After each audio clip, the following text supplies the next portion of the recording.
Near Xi'an, a silent mound has guarded an emperor for more than 2,000 years.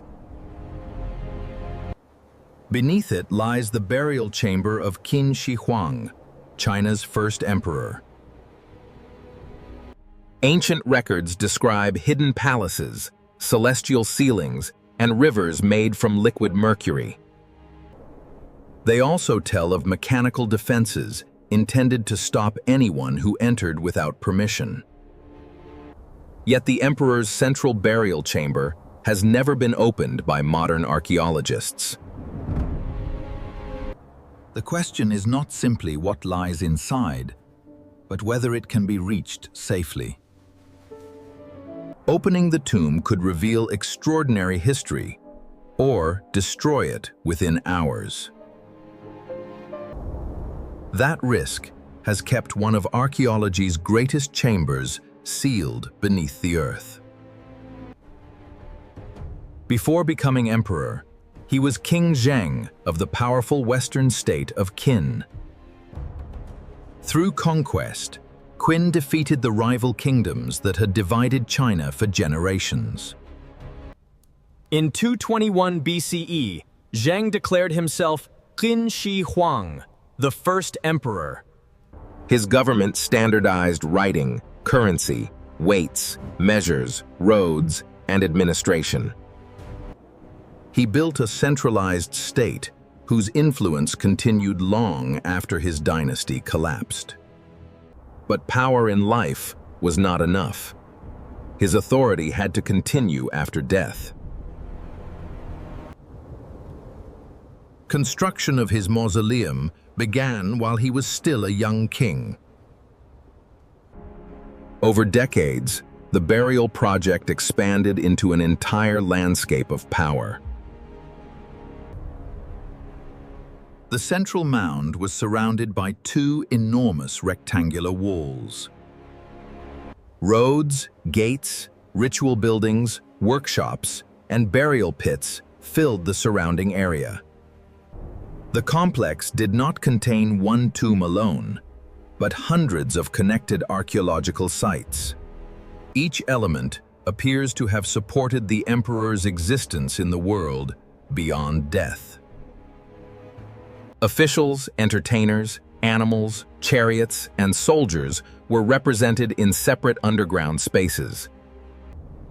The design recreated the institutions and order of the empire underground.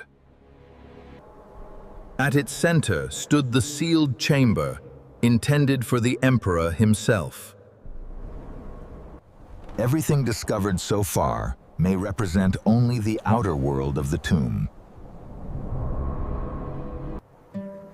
In 1974, farmers digging a well encountered fragments of ancient terracotta.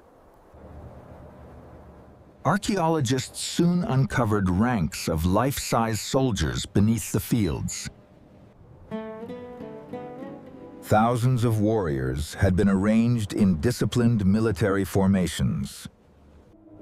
Infantrymen, officers, archers, chariots, and horses formed different battlefield units.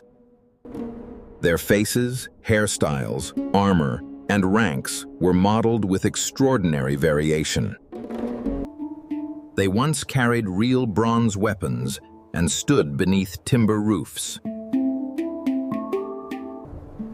Many figures were originally covered in bright pigments that quickly faded after excavation. That loss became a warning about what sudden exposure can do to ancient materials.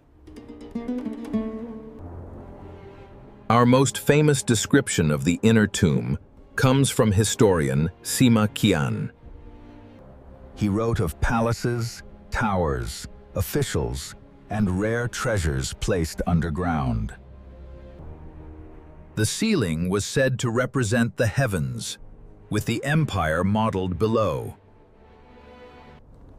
Mercury supposedly formed the rivers and seas of this miniature world. Mechanical devices were said to keep the liquid moving through the chamber. Automatic crossbows were also described as defenses against anyone disturbing the tomb. These accounts are compelling, but the sealed chamber has not confirmed them.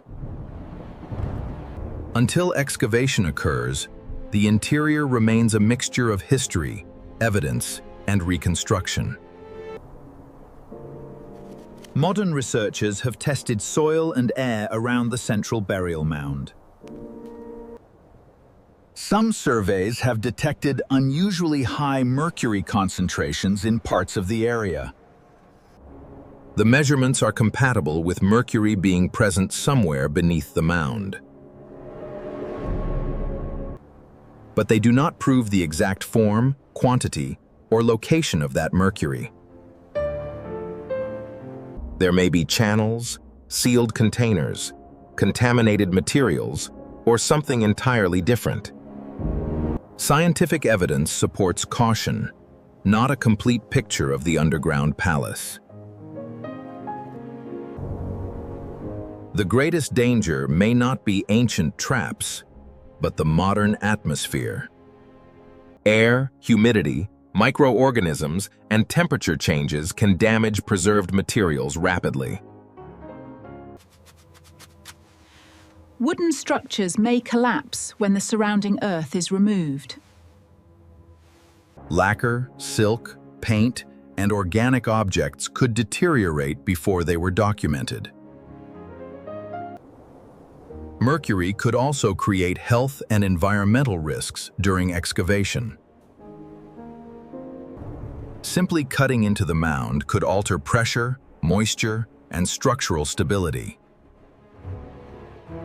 For now, researchers prefer non-invasive surveys and carefully controlled peripheral excavation. The tomb is being protected until conservation technology can match the scale of the challenge.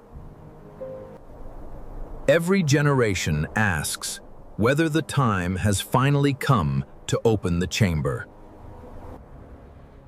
Better imaging may one day reveal the chamber without immediately entering it.